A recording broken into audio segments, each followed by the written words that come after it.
Telegram n'est pas une application de messagerie typique. Avec ses messages qui s'autodétruisent et son cryptage, elle donne une voix aux militants opprimés.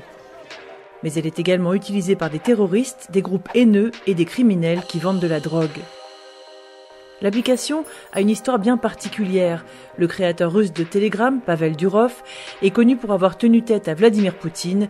Il aime poser torse nu exactement comme le président russe, mais ça, c'est une autre histoire. Depuis janvier 2021, Telegram compte plus de 500 millions d'utilisateurs mensuels et réduit lentement mais sûrement le fossé qui le sépare de son principal concurrent WhatsApp. Alors que se cache-t-il derrière le succès de cette entreprise? Comment en est-elle arrivée là et pourquoi les responsables politiques du monde entier sont-ils mécontents de Telegram? Pour mieux comprendre la spécificité de Telegram, il faut revenir à ses débuts. Telegram a été lancé en 2013 par le développeur technologique russe Pavel Durov. Avant cela, ce dernier avait fondé le réseau social le plus populaire d'Europe, VK. C'est l'équivalent russe de Facebook et cela a valu des ennuis à Pavel Durov et pas avec n'importe qui puisqu'il s'agit de Vladimir Poutine. Durov avait refusé de coopérer avec les autorités russes à de multiples occasions, par exemple pour supprimer des groupes d'opposition sur VK. Il a été finalement contraint de quitter sa propre compagnie et a fui la Russie en 2014. Depuis 2017, l'équipe de Telegram est basée dans le paradis fiscal Dubaï. Pavel Durov est considéré comme une sorte de héros par certains opposants de Vladimir Poutine en Russie pour avoir défié les autorités. Il aurait eu l'idée de créer une messagerie cryptée lorsque les forces russes se sont présentées à sa porte, parce que c'est un moment où il avait besoin d'un canal de communication sécurisé, mais n'en avait pas. Le fait que Telegram ait été bloqué en Russie pendant plusieurs années confirme parfaitement ce récit.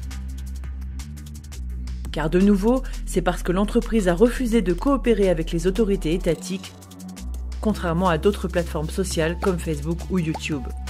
Sur son site, Telegram promet « Nous avons divulgué jusqu'à aujourd'hui 0 byte de données d'utilisateurs à des tiers, y compris des gouvernements ». Telegram a proposé une messagerie cryptée dès le premier jour. L'appli est particulièrement populaire pour ses chaînes de discussion publiques avec un nombre d'abonnés illimité et des conversations de groupe pouvant aller jusqu'à 200 000 membres. Cela a fait de Telegram bien plus qu'une application de messagerie pour des conversations privées. Telegram compte de nombreux utilisateurs dans les pays non démocratiques où les gens utilisent l'appli pour contourner la censure. Il a d'ailleurs été un outil essentiel pour les mouvements pro-démocratie à travers le monde, à Hong Kong, en Iran ou au Bélarus.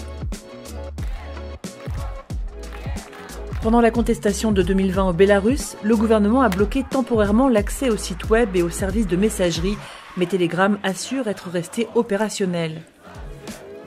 Telegram est commercialisé comme une alternative plus sûre par rapport à WhatsApp et son PDG Pavel Durov a même écrit un post sur son blog intitulé « Pourquoi il est dangereux d'utiliser WhatsApp ». Mais les experts contestent les affirmations selon lesquelles Telegram serait plus sûr que WhatsApp. La compagnie est elle-même si sûre de la sécurité de sa messagerie qu'elle a lancé un concours à 300 000 $ appelant à craquer le cryptage de Telegram. En 2021, l'appli a gagné de nombreux nouveaux clients, dont beaucoup venus d'Asie. Beaucoup d'utilisateurs ont quitté WhatsApp lorsque la compagnie a annoncé une nouvelle politique de confidentialité. Au total, Telegram a été téléchargé plus d'1 milliard de fois. L'Inde, la Russie et l'Indonésie sont les pays qui ont le plus installé l'application. Mais il y a aussi un côté sombre à Telegram. Dans le passé, sa modération laxiste a attiré des terroristes, et c'est seulement sous la pression que Telegram a commencé à bloquer des contenus du groupe État islamique. Plus récemment, pendant la pandémie de Covid-19, Telegram est devenu le réseau des théories conspirationnistes et des néo-nazis en Allemagne. Et en Inde, le gouvernement a bloqué une chaîne Telegram qui aurait ciblé des femmes hindoues. La compagnie refuse souvent de répondre aux requêtes des États et n'efface que rarement des contenus haineux. Mais c'est essentiellement la stratégie de Telegram qui se vend comme une plateforme où les gens peuvent communiquer et partager des informations librement. Pavel Durov se pose lui-même en défenseur de la liberté d'expression et affirme que c'est la raison pour laquelle il soutient Telegram financièrement et idéologiquement. Il en a définitivement les moyens. Depuis janvier 2022, Forbes estime sa fortune nette à plus de 15 milliards d'euros. Alors, Telegram est-elle vraiment l'appli révolutionnaire qu'elle prétend être ?